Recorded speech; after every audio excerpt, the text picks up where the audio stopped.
Assalamualaikum teman-teman, nih kembali bergelayutan di pohon manggis. Setelah seminggu ini sering diguyur hujan, mungkin minggu yang lalu saya ngambil, saya manjat, dan baru kali ini saya bisa manjat lagi. Ini hari Ahad, kebetulan libur dan beres kondangan. Sebelum duhur nih saya manjat dulu karena cuaca cukup mendukung ya, cerah. Jadi tanaman aman. Jadi ketika manjat tuh kita ya harus sarapan dulu, harus fit, benar-benar fit, karena kita bergelayutan. Terkadang kalau tanaman yang nggak ada cabangnya pasti saya pakai ikatan, pakai tali ya. Tapi kalau seperti ini saya bisa berpegangan walaupun hanya sebelah tangan, dan ini pun saya duduk. Nih, duduk. Dan kalau duduk, kaki itu diusahakan mijaknya itu harus berbeda dahan. Misalkan saya menyender di sini. Nah, kaki jangan di sini lagi karena kan bebannya jadi berat. Tapi kalau kayak ini duduk di dua dahannya. Jadi beban saya beban kurang lebih 50 kiloan ya. Terbagi. Nah, jadi otomatis lebih terjaga ya, teman-teman. Oh ya, nih. Begitu, teman-teman. Oh ya, mengenai hukum buah yang jatuh nih, kemarin kita sempat dibahas ya bersama ahlinya.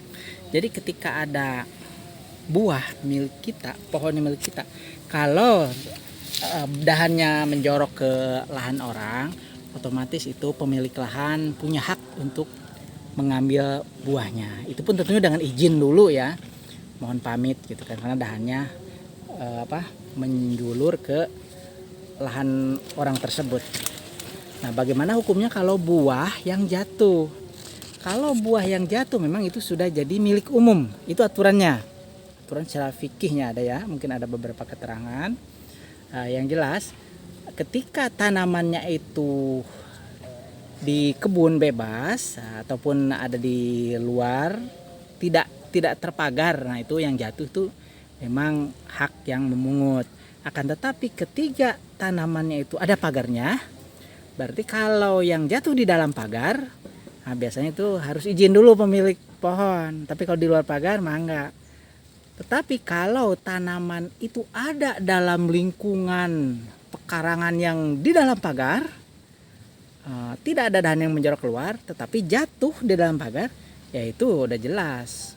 Kalau memungut pun harus masuk ke dalam pagar, berarti masuk ke dalam pagarnya harus izin dulu pemilik rumah, pemilik lahan. Begitu teman-teman. Atau kalau diizinkan, permisi kakak, om, tante, boleh kan kalau kami mau mungut buah manggis atau kami mau mungut buah durian? Kalau diizinkan mah enggak. Kalau misalkan itu sengaja, kami kan enggak ikat, kami belum pungut, nah ya kita harus nurut apa yang pemilik lahan. Begitu teman-teman. Lain halnya kalau di hutan bebas, tapi ya bismillah dulu kalau itu. Begitu. Banyak hal-hal yang di masyarakat itu beda kebiasaan, adat, tetapi kita mengacu pada aturan agama. Dan sebenarnya itu ada aturannya, ada contoh-contohnya. Seperti itu teman-teman. Jadi intinya yuk kita bertanam buah-buahan. Sekali lagi saya ingatkan, kalau nanam buah itu nanamnya sekali, panennya berkali-kali sepanjang tahun, sepanjang musim nih. Manggis itu berbuah sepanjang tahun. Ini dan dari mulai nanam dari biji, ini dulu saya nanam dari biji ya, saya dan ayah saya waktu itu. Ini sampai berbuah itu usia berapa tahunan ya? Pokoknya sekarang saya bisa manjat ini usianya kurang lebih 25 sampai 30 tahun. Saya ingat saya waktu itu nanam ya tahun 94 93 94 90, kurang lebih lah 90-an intinya. Pokoknya ayo kita bertanam buah-buahan, insya Allah berkah, karena dari satu pohon itu bisa menghasilkan buah, menghasilkan oksigen, bisa menguatkan tanah, bisa menahan sumber air, pokoknya banyak sekali.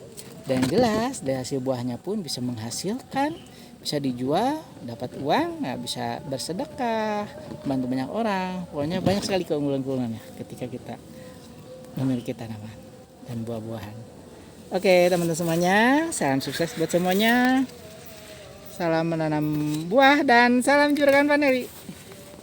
Assalamualaikum warahmatullahi wabarakatuh.